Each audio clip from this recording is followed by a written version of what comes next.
Hey, what is up, all you beautiful people? My name is Mahia, and I am your blind guide, and I want to talk to you about Nvidia and Nancy Pelosi. Now, I know they had a big run up over this last week when a lot of the information came out about her and her husband buying so much stock of Nvidia, call options to be specific, and then the fact that right now at the House of Representatives, there's a bill, I think it's called like the Chips Plus bill, something like that. But anyways, it's a $280 billion bill to try to get more semiconductor jobs back in America. But I mean, honestly, the bill is for $280 billion. Only $52 billion is going for semiconductors. So there's a lot of extra. And I mean, with all these bills, there always is. And I mean, it's sad because ultimately it's my money and your money, taxpayers' money. But I don't want to get into all the politics of it. Just to say that when Nancy Pelosi goes and buys something, especially if there is a bill on the table that could impact it, it's usually going to get a lot of media attention, and it's usually going to be going up. Now, right now, with everything, pretty much everything is riding right now on what we find out as far as the numbers, as far as inflation.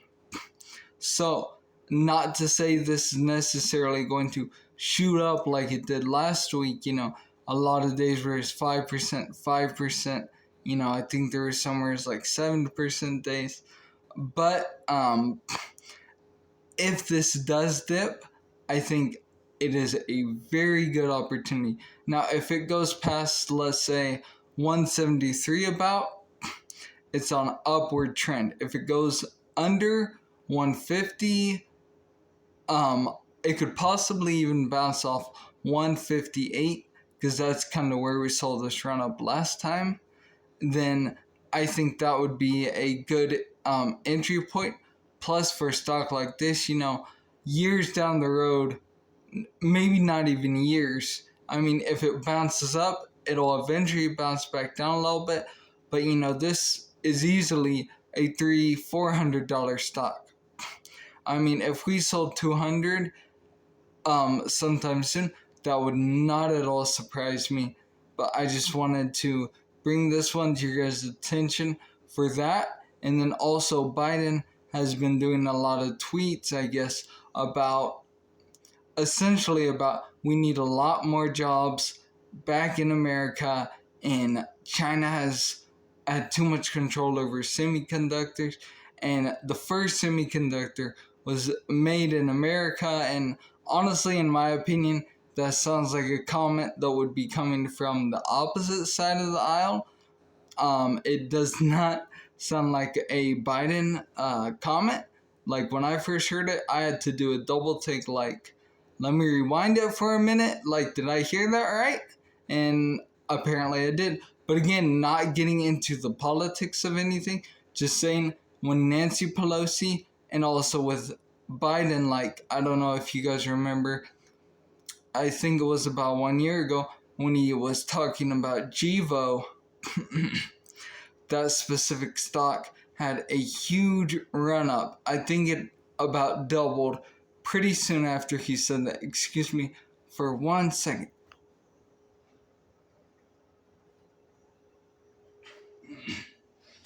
Sorry, still getting over COVID, so my nausea and everything is just really, really kicked up. I've already quarantined, triple the amount of time I needed to.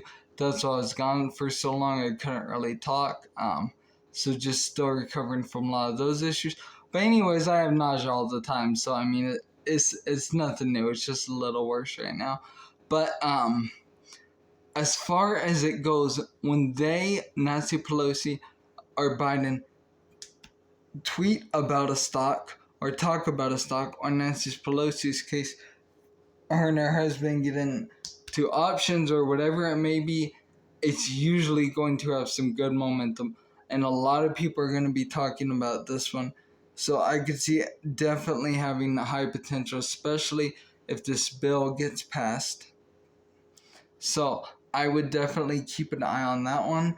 And very good chance, depending on what happens on the 28th, we could see a lot of stocks going down, giving us a great opportunity to buy. And same with crypto, because as far as it looks like, a lot of the people who are selling out right now, who have a lot of money, I'm talking millions of dollars, or selling out right now, I think they know a little bit of something that we don't, ahead of what's going to happen. And I mean, a lot of this can be kind of predicted by past performance. Like there have been a lot of times where we sold a bump up. There were some really good earnings in some of the big stocks. They ran a little bit after earnings, you know, like Tesla did, like Netflix did. But then we get the second set of earnings for the big companies, not the same companies, but other companies that will be coming out with earnings, you know, in the next week or so, and everything could completely make the markets reverse. But beyond that, the fact of inflation and finding out if we're going to be in a recession, finding out if it's, you know, the 75 basis points a lot of people are expecting.